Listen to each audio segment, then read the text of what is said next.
नमस्कार, ET now स्वदेश पे आपका स्वागत है। आपके साथ मैं हूं अरुण दुबे। आप देख रहे हैं स्टॉक्स फटाफट, जहां पे हम तमाम स्टॉक्स की करेंगे चर्चा, आपको देंगे कमाई के आइडियाज और साथ ही साथ मार्केट पे करेंगे विस्तार से चर्चा और आपको बताएंगे हफ्ते का आखिरी ट्रेडिंग सेशन। पूरे हफ्ते जोरदार रौनक देखने मिली है मार्केट पे, तो आज फाइनली आपको क्या करना है। लेकिन एक बार मार्केट की बड़ी बातें देख लेते हैं कि क्या है बाजार की बड़ी बातें, कहाँ पे देखने मिल रहा है मूवमेंट। तो बाजार की बड़ी बातों में सबसे पहले तो निफ्टी है, जो कि 200 पॉइंट के आसपास चढ़ के 23,400 के पार जो है वो फाइनली आज निकल चुका है और लगातार 5वां दिन है जहां पे आपको तेजी देखने मिल रही है। इसके अलावा अगर आप देखेंगे तो निफ्टी बैंक, यहां पे आप नजर डालेगा 400 अंकों से ज्यादा की तेजी जो है वो निफ्टी बैंक में देखने मिल रही है और करीब करीब 50,500 के आसपास जो है वो यहाँ पे निफ्टी बैंक पहुंच चुका है। तेल गैस और ऑटो, यहाँ पे अगर आप देखेंगे तो अच्छी रफ्तार देखने मिल रही है, दोनों ही सेक्टर्स जो है वो तेजी में है। इसके अलावा स्मॉल कैप्स में जोरदार उछाल देखने मिल रहा है। इंडेक्स को अगर आप देखेंगे तो करीब करीब 2% के आसपास के गेंस जो है वो स्मॉल कैप इंडेक्स में देखने मिल रहा है। लेकिन मुनाफा वसूल है मेटल स्टॉक्स में। मेटल स्टॉक्स को आप देखिए, यहाँ पे गिरावट देखने मिल रही है। पिछले कुछ दिनों में अच्छे चले थे, आज अगर आप देखेंगे तो हिंडाल्को, टाटा स्टील, ये तमाम वो स्टॉक्स है मेटल क्षेत्र से जहाँ पे आपको कमजोरी देखने मिल रही है।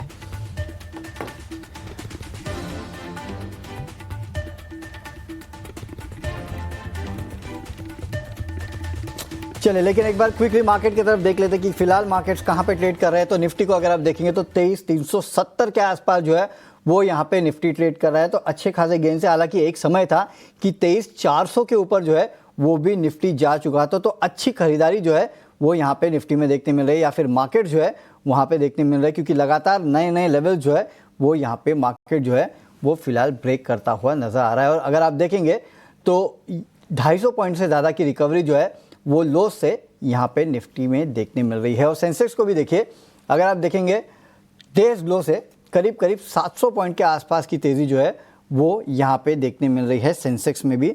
वैसे अगर आप देखेंगे तो 575 पॉइंट के आसपास की तेज़ी है। बैंक निफ्टी को देखिए, 400 पॉइंट से ज़्यादा की तेज़ी जो है वो बैंक निफ्टी में देखने मिल रही है, ये एक अच्छी बात है। 50,460 के आसपास जो है वो बैंक निफ्टी ट्रेड कर रहा है। 0.5% से ज़्यादा की तेज़ी जो है वो बैंक निफ्टी में है। तो भले निफ्टी हो, सेंसेक्स हो, बैंक निफ्टी हो, हर जगह खरीदारी है। आप ये देखिएगा एडवांस डिक्लाइन, एफएनओ में करीब 151 स्टॉक्स है एडवांसेस के फेवर में, लेकिन आप कैश में देखिए एनएसई में 2035 स्टॉक्स एडवांसेस में है, डिक्लाइंस में करीब करीब 642 स्टॉक है, यानी कि ऑलमोस्ट 1:3 के आसपास का एनएसई का एडवांस डिक्लाइन रेशियो जो है वो देखने मिल रहा है। और बीएसई में अगर आप देखेंगे तो एडवांस डिक्लाइन रेशियो जो है 1:2 से ज़्यादा का, यानी कि हर एक गिरने वाले के सामने 2 या 3 स्टॉक्स है जहां पे आपको बढ़त देखने मिल रही है। ये जो है मोमेंटम बाजार में देखा जा रहा है। विक्स की तरफ भी नजर करेगा, 12.7 के आसपास जो है वो इंडिया विक्स फिलहाल ट्रेड कर रहा है। हल्की फुल्की बढ़त है, कोई ज़्यादा बढ़त जो है वो इंडिया विक्स में देखने नहीं मिल रही है। हालांकि अगर आप देखेंगे तो बाजार जब निचले स्तर से टर्न अराउंड हुआ था, वहाँ से इंडिया विक्स में काफ़ी अच्छी तेज़ी देखने मिल रही है। अगर इस साल को देखें कैलेंडर ईयर 2015 में, तो इंडिया विक्स करीब 12.8% नीचे है। पिछले एक हफ्ते में इंडिया विक्स में 5% के आसपास की गिरावट जो है वो ऑलरेडी देखने मिली है। और इस कैलेंडर ईयर का हाई आपको पता है इंडिया विक्स का कितना है? 33.7 था। वहाँ से अगर आप देखेंगे तो इंडिया विक्स बहुत नीचे, माफ़ कीजिएगा 19.1 था, 33.7% जो है उन लेवल से इंडिया विक्स डाउन है। इस तरह की गिरावट जो है इंडिया विक्स में आ चुकी है। तो इंडिया विक्स जो है वो यहाँ पे लगातार गिरावट दिखा रहा है, तो इसको आप नज़र में रखिएगा। मिड कैप स्मॉल कैप्स को भी अगर आप देखेंगे तो वहाँ पे भी अच्छा खासा मोमेंटम है। आप देखिएगा करीब करीब 1.5 से 2% के आसपास की तेज़ी जो है वो इंडिया विक्स में भी देखने में, माफ़ कीजिएगा, वो मिड कैप और स्मॉल कैप इंडेक्स में भी देखने मिल रही है। चलिए, तो ये तो है मार्केट का हाल, लेकिन हमारे एक्सपर्ट को साथ में जोड़ लेते हैं और उनसे जानते हैं कि उनकी मार्केट को लेके क्या राय है। और आज शो में हमारा साथ देने के लिए हमारे साथ है शेर खान के कृणाल शाह जी। शाह साहब, गुड आफ्टरनून, बहुत बहुत स्वागत है सर आपका ईटी नाउ स्वदेश पे। सर, मोमेंटम अच्छा है, 23,400 को भी फाइनली हमने पार कर लिया। यहाँ से और कितनी तेजी बची है? और गिवन द फैक्ट 2 दिन की छुट्टी है, क्या मैं पोजीशन लेके जाऊँ? Good afternoon everyone. डेफिनेटली अगर आप देखोगे कि जिस हिसाब से मार्केट ने 23,300 को भी सरपास कर दिया है, अगर आप लॉन्ग ऑलरेडी होल्ड कर रहे हो तो कंटिन्यू करें लॉन्ग होल्ड करना।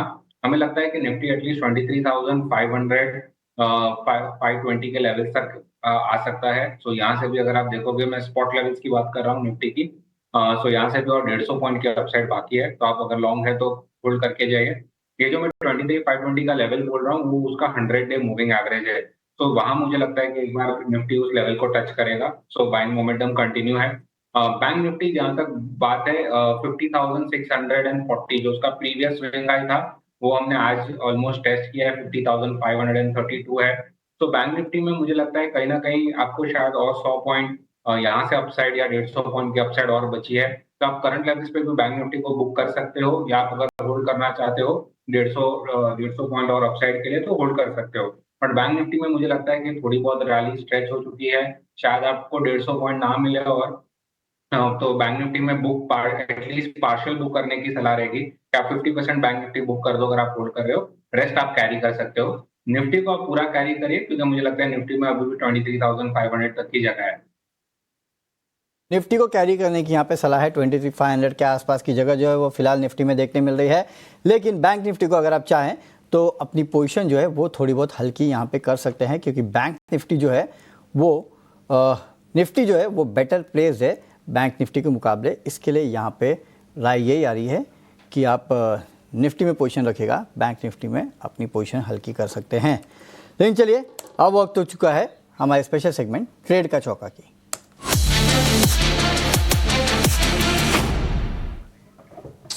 चलिए, और ट्रेड का चौका में सर बताइए आपने कौन से स्टॉक्स चुने हैं? आई थिंक अगर स्टॉक स्पेसिफिक बात करें तो मेरा फर्स्ट रहेगा पीएसयू बैंक्स पे फोकस। आई थिंक ये जो हमने रैली देखी थी बैंक निफ्टी में, प्राइवेट बैंक्स का पार्टिसिपेशन काफी स्ट्रांग था, एंड पीएसयू बैंक्स ने अभी भी पार्टिसिपेट करना जस्ट स्टार्ट किया है। सो यहाँ पे मुझे लगता है कि अपसाइड पीएसयू बैंक्स में से आ सकती है। सो वहाँ पे मेरा फोकस रहेगा कैनरा बैंक पे। कैनरा बैंक स्ट्रक्चर काफी स्ट्रॉन्गेस्ट, अपने आज के ट्रेडिंग सेशन में एक ब्रेकआउट दिया है, प्लस अपने शॉर्ट टर्म मूविंग एवरेजेस के ऊपर ट्रेड कर रहा है। तो कैनरा बैंक 87.5 के आसपास चल रहा है। सो आप 87.5 से लेके 87 एक रेंज है, उसके अंदर आप बाय कर सकते हो। स्टॉप लॉस रखना है 85 का, टारगेट मेरे रहेंगे हाई रेंज पे 90 से लेके 92 तक के। तो वो पहला स्टॉक है जो अच्छा लग रहा है। सेकंड स्टॉक जो मुझे अच्छा लग रहा है वो है इंडस टावर। इंडस टावर आप देखोगे कि हाई लेवल्स पे जो रेजिस्टेंस फेस कर रहा था, आज के ट्रेडिंग सेशन में हमने वहां पे ब्रेकआउट देखा इंडस टावर में, 344.5 345 के आसपास चल रहा है। तो वहां पे लॉन्ग करने की सलाह रहेगी। डाउन साइड पे आपको जो 20 डे मूविंग एवरेज है, जो उसका सपोर्ट है 333, वो आपको स्टॉप लॉस रखना है। और हाई लेवल्स पे मैं जो टारगेट देख रहा हूँ वो है 360 और 370 पे। चलिए, 360 370 ये लेवल जो है आपको इंडस टावर दिखा सकता है, यहाँ पे एक खरीदारी की सलाह है। और दूसरा है कैनरा बैंक, 90 से 92 के आसपास के लेवल जो है वो आपको कैनरा बैंक में देखने मिल सकते हैं। तो एक बैंकिंग काउंटर है और एक है इंडस टावर, जहाँ पे आपको खरीदारी की सलाह है। लेकिन चलिए, और कुछ स्टॉक्स है जिन पे फोकस कर लेते हैं। आज इंश्योरेंस काउंटर्स देखिए, यहाँ पे अच्छे खासे गेंस देखने मिल रहे हैं। जीआईसी में अगर आप देखेंगे तो अच्छे खासे गेंस है। न्यू इंडिया एश्योरेंस में करीब 7.5% के आसपास के गेंस देखने मिल रहे हैं। एसबीआई लाइफ या फिर जितने भी बाकी स्टॉक्स है वहाँ पे अच्छी खासी गेंस जो है वो देखने मिल रहे हैं। सर, इंश्योरेंस काउंटर्स यहाँ पे आपको कुछ अच्छा लगता है? एसबीआई लाइफ है, एचडीएफसी लाइफ है, इनमें से कोई भी स्टॉक आपको पसंद आ रहा है? I think already life insurance space अगर मैं बात करूँ तो अच्छी खासी रैली हमने ऑलरेडी ये लास्ट 3-4 दिनों में देख चुके हैं। अब कहीं ना कहीं ये रिट्रेसमेंट का खेल हो जाएगा। अगर कोई रिट्रेसमेंट मिलता है तो एक अच्छी अपॉर्चुनिटी रहेगी बाय करने के लिए। करंट लेवल्स पे मैं रेकमेंड नहीं करूंगा। एसबीआई लाइफ यहाँ पे जो 1550 1555 ये हमेशा एक स्ट्रॉन्ग रेजिस्टेंस जोन रहा है। तो अगर आपको बीटीएसटी करके ट्रेड लेके जाना है तो आई थिंक एक अच्छी अपॉर्चुनिटी रहेगी। 1538 है, तो 1550 1555 के आप टारगेट्स रख के एक बीटीएससी ट्रेड ले सकते हो। बट ऐसा पोजिशनल बेसिस पे मुझे नहीं लग रहा है कि करंट लेवल्स पे रिस्क रिवॉर्ड फेवरेबल है। करंट लेवल पे रिस्क रिवॉर्ड जो है वो यहाँ पे ज़्यादा फेवरेबल नहीं है। एज अ बीटीएसटी ट्रेड फिर भी लिया जा सकता है, लेकिन हाँ, अदरवाइज़ आपको स्टॉक से बेटर है या फिर लाइफ इंश्योरेंस कंपनियों से बेटर है कि दूरी रहें।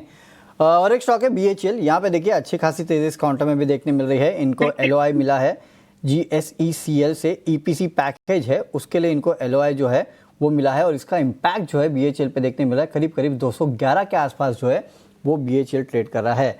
सर, बीएचईएल कैसा लगता है? खबरों के चलते थोड़ी बहुत तेज़ी है, टिकाऊ है ये तेज़ी?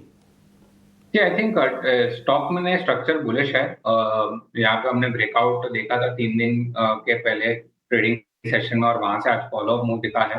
अब जो स्टॉक का नेक्स्ट रेजिस्टेंस है, अगर मैं वीकली चार्ट पे देखूं तो वो है 216 का, जहाँ पे उसका 20 वीकली मूविंग एवरेज है। सो अगर तेजी करनी है, अगेन अगर आप ऑलरेडी लॉन्ग हो तो 216 के टारगेट्स के लिए करिए। आपको नया लॉन्ग करना है तो 210 209 के आसपास मिलता है तो लॉन्ग करिए। वापस स्टॉप लॉस आपको रखना रहेगा 205 का, और 216 के आप टारगेट्स हायर एंड कर सकते हो। ओके, चलिए, तो ये राय आती हुई BHEL पे आपको लेवल जो है वो बता दिए गए हैं मुनाफे का ऑप्शन का। और मुनाफे का ऑप्शन बताने के लिए आज हमारे साथ एंजल वन के राजेश भोसले जी जुड़े हैं। राजेश जी, गुड आफ्टरनून, बहुत बहुत स्वागत है सर आपका 18 हाउस स्वदेश पे। बताइए सर, कहाँ मुनाफा कराएंगे आप? जी नमस्कार वरुण जी। देखिए, अभी सीमेंट स्पेस भी जो है बुल्स की पार्टी ज्वाइन कर रहा है। आज सीमेंट स्टॉक्स में काफी अच्छा ट्रैक्शन दिखाई दे रहा है।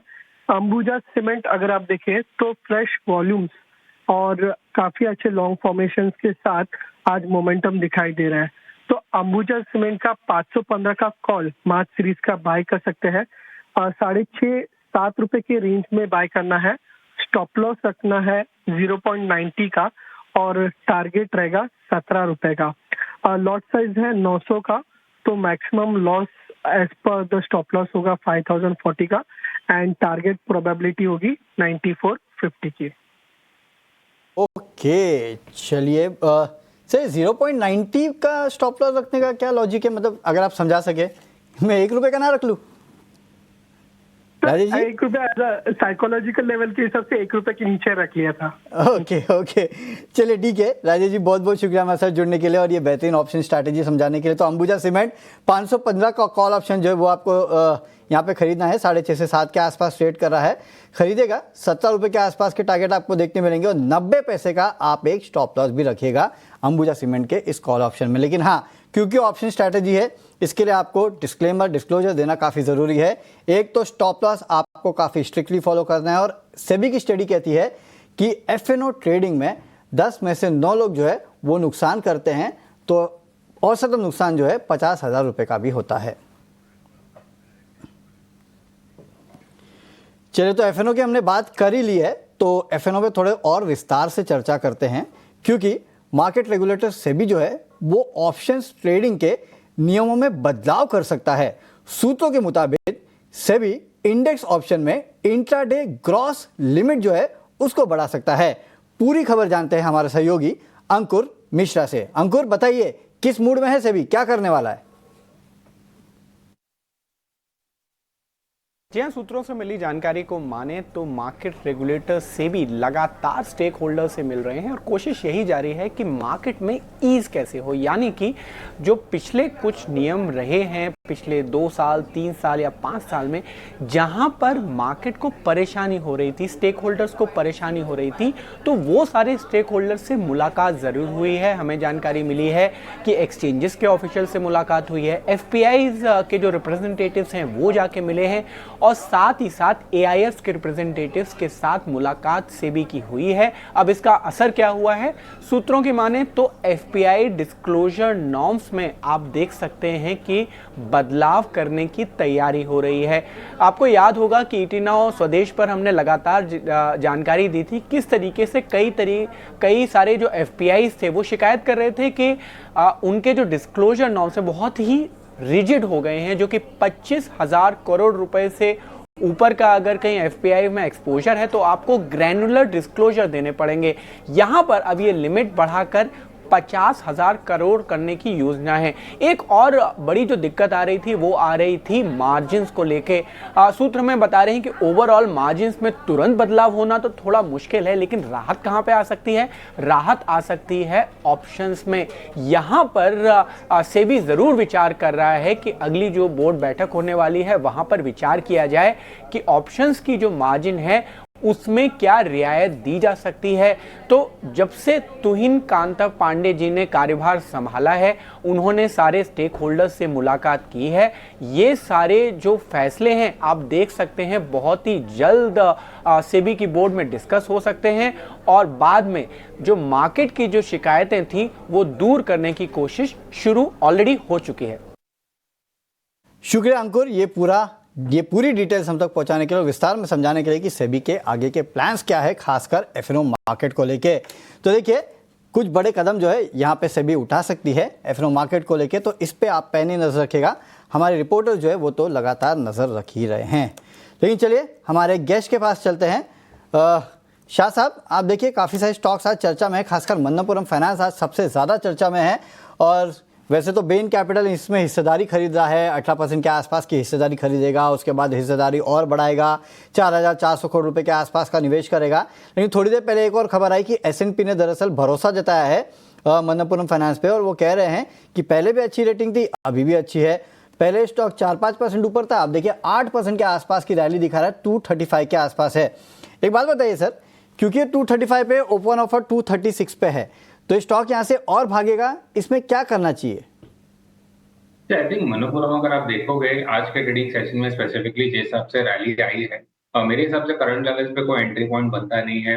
अगर आप ऑलरेडी लोअर लेवल से होल्ड कर रहे हो तो मेरे हिसाब से प्रॉफिट बुक कर लेना चाहिए ये लेवल्स पे, क्योंकि यहाँ से मुझे ज्यादा तेजी करंट लेवल से नहीं दिखाई दे रही है। नीचे अगर डिप में आता है, अभी जो स्टॉक का सपोर्ट है 210 215 के रेंज में, अगर वहां आता है तो आप वापस लॉन्ग कर सकते हैं।